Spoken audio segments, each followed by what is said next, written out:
Hi, I'm Simon Hartley. And I'm Helen Gilmartin. Welcome back to Pep Talks. We're joined today by Anne Daniels. Anne is a polar expedition leader, a polar explorer. I think I'm right in saying a world record breaking polar explorer as well.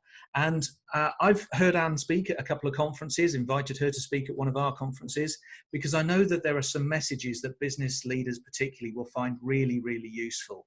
And one of those phrases that really resonated with me was you talking about moving ice scenarios. What do you mean by moving ice scenarios? Well, I do have some world records, and one of the biggest was walking across moving ice on the Arctic Ocean to the North Pole. And we left from land. And generally when we have a destination on land, you go forward and you pretty much can look at a map and you know exactly what kind of terrain you're going to follow. Well, when you're walking across a moving crest of ice on an ocean, nothing is as it should be. You don't have a map that tells you whether it's going to be thick ice, whether there's going to be a lot of ridges or broken ice or water. You just find it as you come along and as you keep moving. So every day you didn't know what was ahead of you. You could have ridges as high as 20 feet that we had to pull our sledges over, or we could have thin ice that was just millimeters in thickness, and we had to keep going north, so it was a destination. But whilst we were going north, the ice was moving south, east, west. We were never going in the direction we needed to. So I think moving ice scenarios for me is just not always knowing what you're going to face. But what you do know is how you deal with it, and that's important.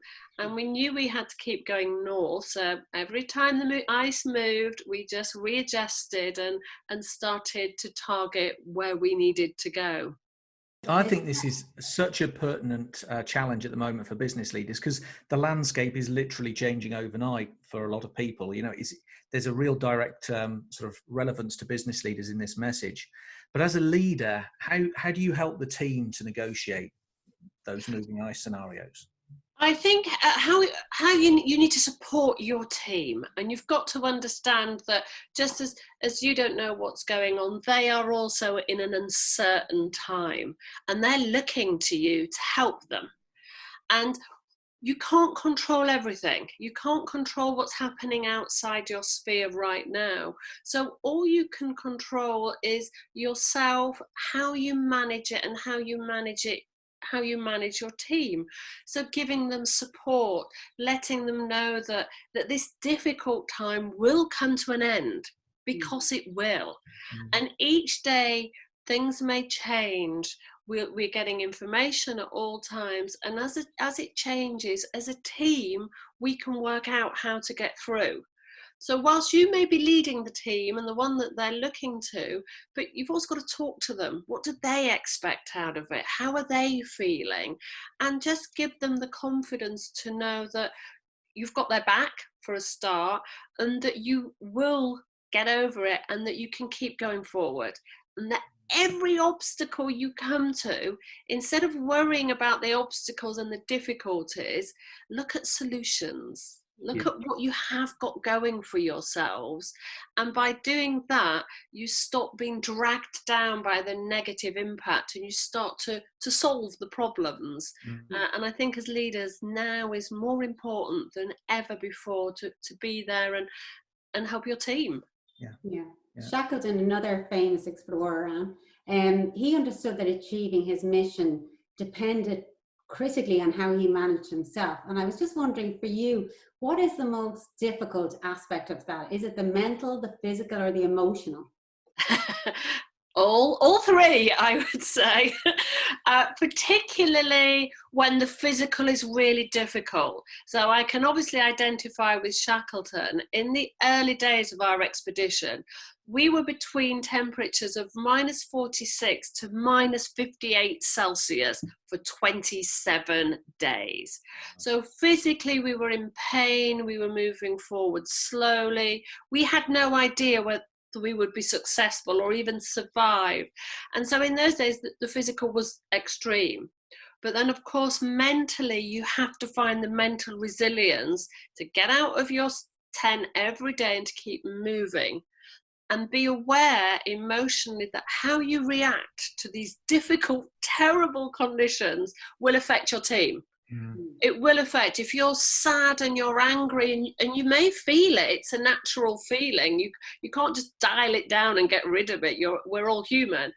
But you have to acknowledge it and then come forward as positively as you can for your team, because they will follow you definitely when it comes to emotions. One person can bring a team down, or it actually can lift it up. So it's all those things, and you have to have the responsibility to just check how you speak, how you think, and what your face looks like. Put your game face on, even if you're dying inside. I think that's the thing, isn't it? Sometimes leading from behind, so you can see how they are feeling, or who's, struggling. Doesn't matter what the task is or when you're doing it. But I think that's like so important. But people have an overwhelming ability to deal with incredible obstacles once they put their mind to it. So the mindset, I think, is hugely important. But for you, every day, the time, distance, and speed, that they were the three things you had to deal with every day to reach the North Pole. It was. It definitely. I mean, when we set off, it's around 500 miles, give or take a few, from land as the crow flies from Canada to the North Pole. But you walk many more than that, because you're going backwards as the ice goes from that direction towards land. Like I said, you're going east. So some days the ice is moving so fast, you can physically move back farther than you walked the day before. And those days are the tough ones, and it affects everybody. And yes, the whole team is important, for all the team, because we all rely on each other, and if you trust your team members and they know what their job is, their role is, and you allow them to get on with it and support you as well. And teamwork for me, and leadership, is about allowing your team and everybody's skill and to come in. So you're a strong team together, helping each other, not one person leading the others. That never really works, or not for me anyway. You're all in it. Yeah, this is one of those challenges that I think is, again, massively relevant to business leaders today. You talked about you can walk forward maybe 7 days and wake up on day 8 and you're further away from the pole than when you started, because the ice has been moving backwards so quickly. It must be like being on a treadmill. And I heard a friend of mine, a business leader, saying that he's built up a business over the last 3 years, and he feels like he's gone backwards to the start point over just 3 weeks. And motivating people to get back up and go again must be quite tough. Is this when you really get back into purpose? It is, because it is tough. And in those times, you have to rally back together, get yourself together first, because you've been through a tough time, and it's easy, really easy to feel, I can't do this, I'm done. But if you feel like that, and you keep feeling like that, and you don't get back on your feet, you're never going to succeed at your business. You're never going to pull it back. Whereas if you just come back out of it and acknowledge it's gone back, it has gone back, but you got here once, you can get there again. And also what I really think, which is pertinent to now, so I'm just going to jump to another story where I did a solo expedition, and I failed through no fault of my own. I mean, I may have failed later.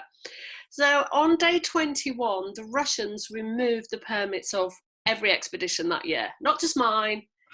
Every expedition is pulled. It's the end of my big journey to be the first woman to go solo, and nothing I could do about it. No amount of positive thinking was going to get me there. And what happened is I came home, and at first I was devastated. It was done. And I thought about going back the same. Oh, let's do this again another time, and doing things the same. But I really didn't want to do that. So what I did is I looked at my options, and really because I let go of the pole, I realized that I may have died, something else may have happened. I actually realized I wanted to do something better and different. So instead of doing world records, nothing wrong with them, I started to work for the Arctic Ocean, and I got involved in scientific expeditions and leading teams for the good of this wonderful planet that I care about. So okay, I wasn't getting records, but actually it was better for me. I'm happy with what I do. I feel I do more good for the world. And so sometimes when really bad things happen and it finishes you, you come out and look at different ways of doing it and better. So let go of what we can't control. I really do come back to that. Just regroup, rethink, and come out of it probably different, but you can come out of it and possibly better. Yeah. It shows great courage though, doesn't it? You have courage then to look for those opportunities and try something completely different, because going solo, obviously you knew the terrain, you knew the strategy you'd used before, and it needed to be tweaked, but it takes a lot of courage, I think, and that's what we need. Courage to try something new or look for the opportunities at times like this. And you certainly have that. Yeah, I think you do. I think you need to have a certain amount of courage, but also, so what you can do, which I think is well, for me it was bad, is because I'd set myself up to be the first woman to go solo. I could have thought, oh, I have to do that, and I could have got into that treadmill of people expect me, I expect to do it, and just been really focused on doing that. But I think sometimes you've got to be brave enough to step back and think, do I actually want to? Do I want to do something different, and have the courage to really empower yourself to do what you want, and move your business in a different way, or not, but do what you feel is right, and you can start again from the bottom. We've all done it. Yeah. The other experience that I think was really powerful when I first heard you recount this was, I remember you talking about being in a real storm, kind of having to hunker down in a storm. And from memory, you were in undercover for days, being battered by this storm. And I think both the experience of being in that situation, but also how you emerged, is also really, really valuable for people to understand. Yeah, that was tough. We'd had 3 storms, but the final one was so bad when it hit really quickly, we couldn't put our tent up. So all we could do was to put the tent material on the floor. We put our sledges on top of it, and we crawled into our sleeping bags, which were frozen. So we had to break our way into the frozen sleeping bags, and we lay there next to each other for 3 days. We couldn't cook. We had a little bit of chocolate and nuts. And the wind was so big that even though we were lying absolutely next to each other, we couldn't hear each other. So not only did we have to ride the storm out for 3 days, but we had to do it and also care for each other. But how could we do that when we couldn't speak, we couldn't cook? And the only thing we could do was every so often was yell at the top of our voices, "Oh, are you okay?" And that was it. And another voice would come floating back to you, "Yes, I'm fine." So at the end of the 3 days, the sun came out, and we broke out of this encampment, which had got snow on, and it was pretty dire.